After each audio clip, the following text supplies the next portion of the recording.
दोस्तों नमस्कार। आज मैं आपको माता वैष्णो देवी की कथा सुना रहा हूँ जी, जिसका टाइटल है कुंवारी क्यों है माता वैष्णो देवी। जय श्री श्याम, विष्णु भगवान की जय हो।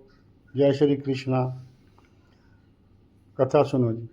भारत की पावन भूमि में अनेक देवी देवताओं के चमत्कारिक किस्से सुनने को मिलते हैं, लेकिन माता वैष्णो देवी का नाम विशेष रूप से श्रद्धा और भक्ति का प्रतीक है।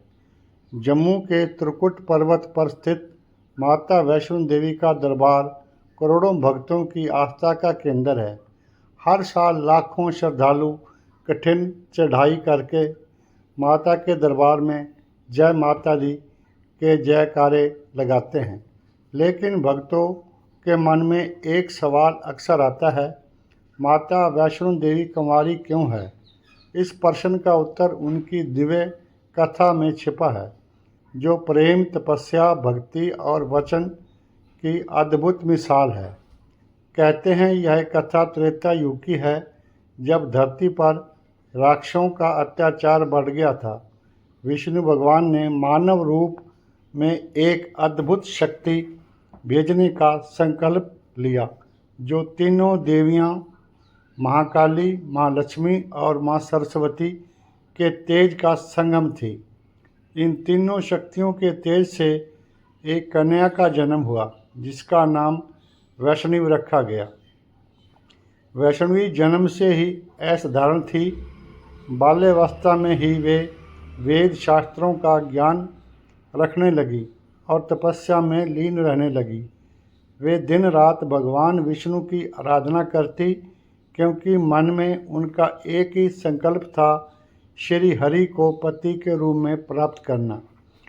त्रेता युग में जब भगवान विष्णु ने श्री राम रूप में अवतार लिया और सीता माता की खोज में वन वन भ्रमण कर रहे थे, तब माता वैष्णवी की उनसे भेंट हुई। माता ने राम से अपने हृदय का भाव प्रकट किया और विवाह का प्रस्ताव रखा।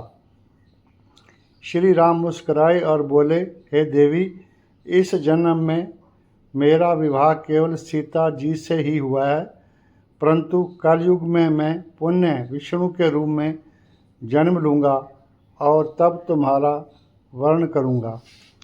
उन्होंने माता से यह भी कहा कि इस समय तक वे कठोर तपस्या कर कुंवारी रहें और भक्तों का कल्याण करती रहें। राम ने वचन दिया, कलयुग में मैं कल की अवतार लेकर आऊँगा और तब हमारा मिलन होगा। श्री राम का वचन सुनकर वैष्णवी ने विवाह का मोह त्याग दिया और त्रिकुट पर्वत पर जाकर कठोर तपस्या करने लगी।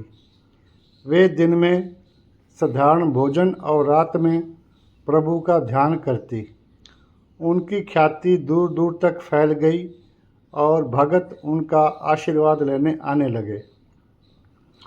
उसी समय भैरवनाथ नामक एक शक्तिशाली तांत्रिक, जो गुरु गोरखनाथ का शिष्य था, माता की शक्ति और सौंदर्य से प्रभावित हुआ। वह माता से विवाह करने की जिद करने लगा और जब माता ने मना किया तो वह उनका पीछा करने लगा। माता ने उसे कई बार समझाया, मैंने प्रभु श्री राम से वचन लिया है कि वे कलयुग तक कुंवारी रहूंगी, अतः मुझे विवाह का मोह नहीं है। परंतु भैरवनाथ न माना और उसका पीछा करता करता त्रिकुट पर्वत तक पहुंच गया। माता ने भैरवनाथ से बचने के लिए गर्भजून गुफा में 9 महीने तक तपस्या की।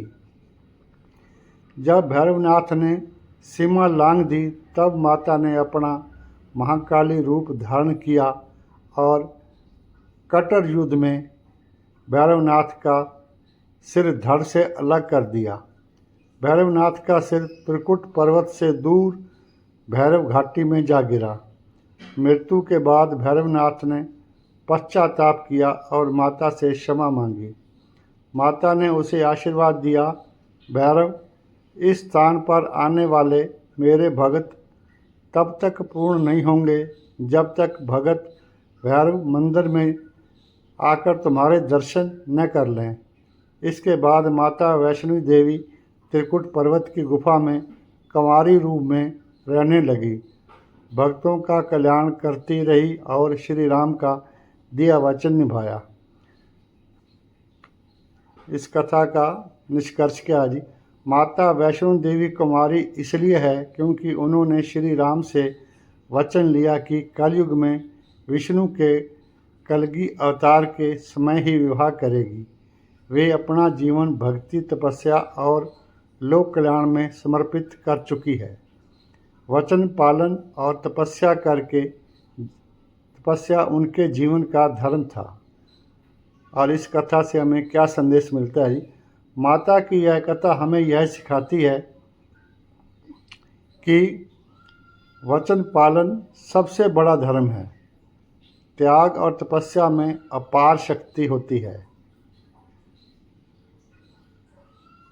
सच्ची भक्ति से ही दिव्य शक्तियों की प्राप्ति होती है। प्यार से बोलो वैष्णो माता जी की जय।